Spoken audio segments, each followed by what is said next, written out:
When it was the third night, Dunyazad asked her sister to finish the story.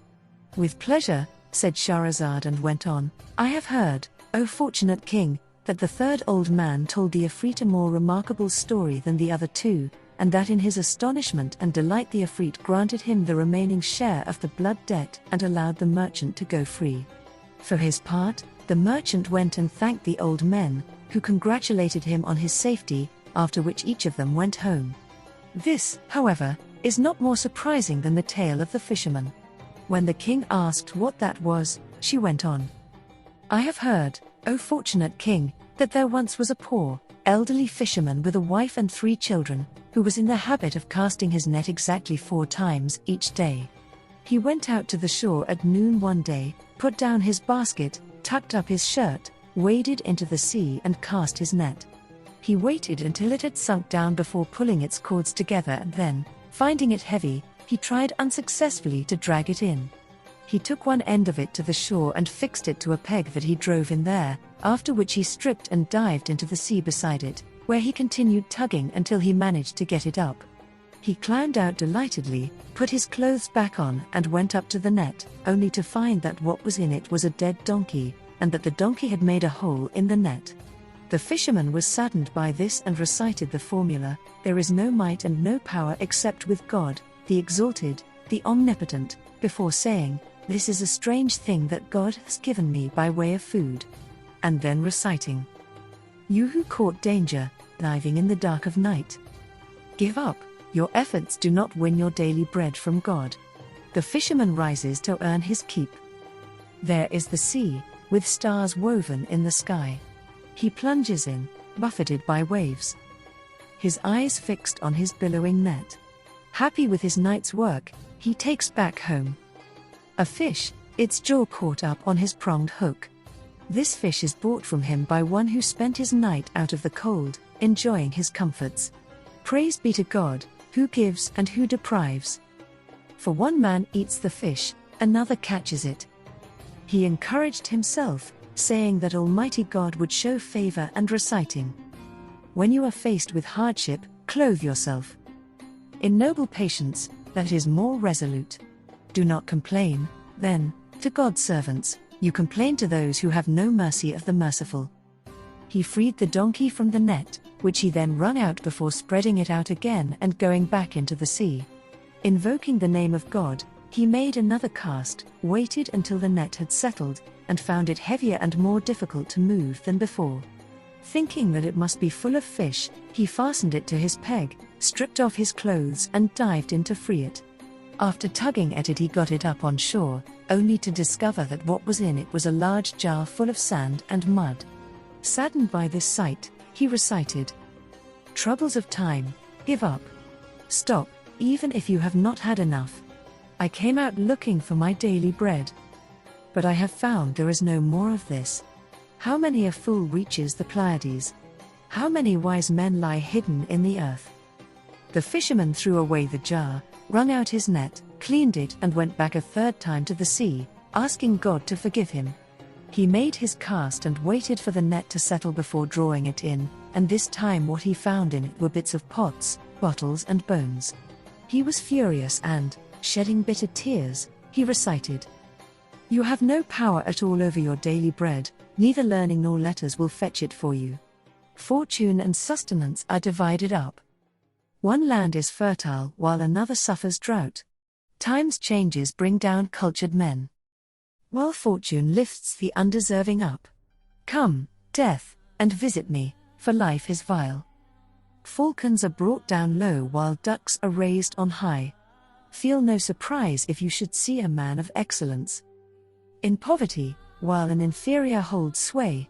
One bird circles the earth from east to west.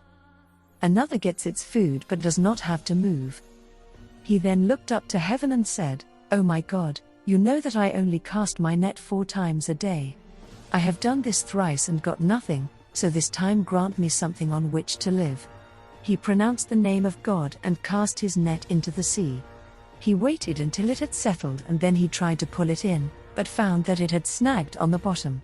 He recited the formula, "There is no power and no might except with God," and went on. How wretched is this kind of world that leaves us in such trouble and distress. In the morning it may be that things go well, but I must drink destruction's cup when evening comes.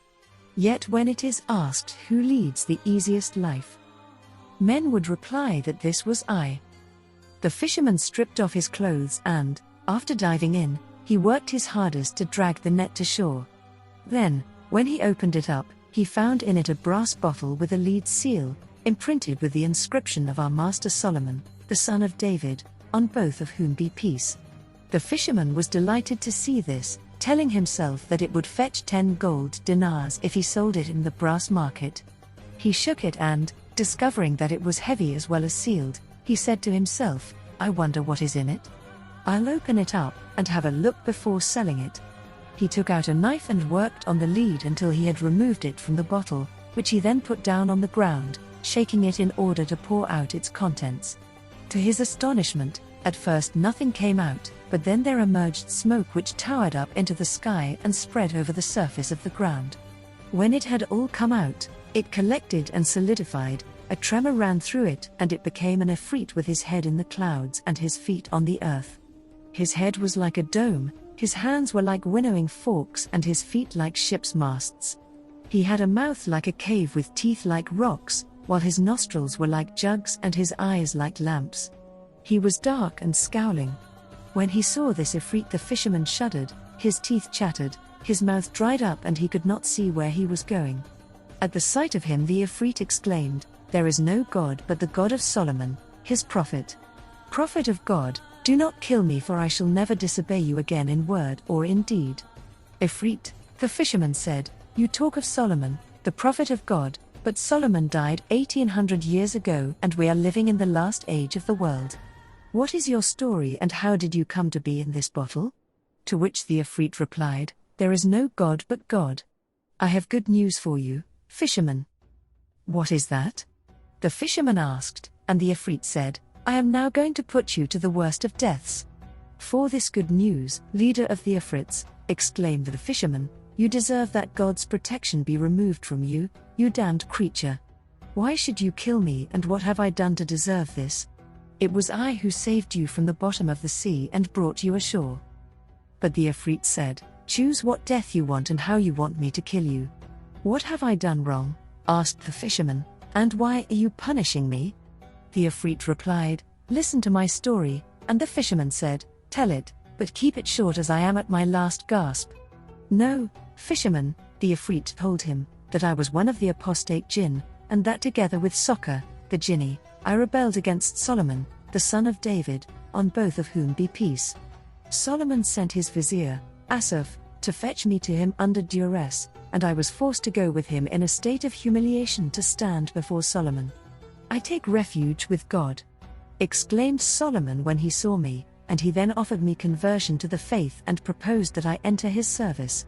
When I refused, he called for this bottle, in which he imprisoned me, sealing it with lead and imprinting on it the greatest name of God. Then, at his command, the jinn carried me off and threw me into the middle of the sea. For 100 years I stayed there, promising myself that I would give whoever freed me enough wealth to last him forever, but the years passed and no one rescued me. For the next 100 years I told myself that I would open up all the treasures of the earth for my rescuer, but still no one rescued me. 400 years later, I promised that I would grant 3 wishes, but when I still remained imprisoned, I became furiously angry and said to myself that I would kill whoever saved me, giving him a choice of how he wanted to die. It is you who are my rescuer, and so I allow you this choice. When the fisherman heard this, he exclaimed in wonder at his bad luck in freeing the Ifrit now, and he went on, Spare me, may God spare you, and do not kill me lest God place you in the power of one who will kill you. I must kill you, insisted the Ifrit, and so choose how you want to die. Ignoring this, the fisherman made another appeal, calling on the Ifrit to show gratitude for his release. It is only because you freed me that I am going to kill you, repeated the Ifrit, at which the fisherman said, Lord of the Ifrits, I have done you good and you are repaying me with evil. The proverbial lines are right where they say, We did them good, they did its opposite, and this, by God, is how the shameless act. Whoever helps those who deserve no help will be like one who rescues a hyena. Don't go on so long, said the Ifrit when he heard this, for death is coming to you. The fisherman said to himself, this is a jinni and I am a human. God has given me sound intelligence which I can use to find a way of destroying him, whereas he can only use vicious cunning. So he asked, are you definitely going to kill me? And when the Ifrit confirmed this, he said, I conjure you by the greatest name inscribed on the seal of Solomon and ask you to give me a truthful answer to a question that I have. I shall, replied the Ifrit, who had been shaken and disturbed by the mention of the greatest name, and he went on, ask your question but be brief. The fisherman went on, you say you were in this bottle, but there is not room in it for your hand or your foot, much less all the rest of you. You don't believe that I was in it? Asked the Ifrit, to which the fisherman replied, I shall never believe it until I see it with my own eyes. Morning now dawned and Shahrazad broke off from what she had been allowed to say.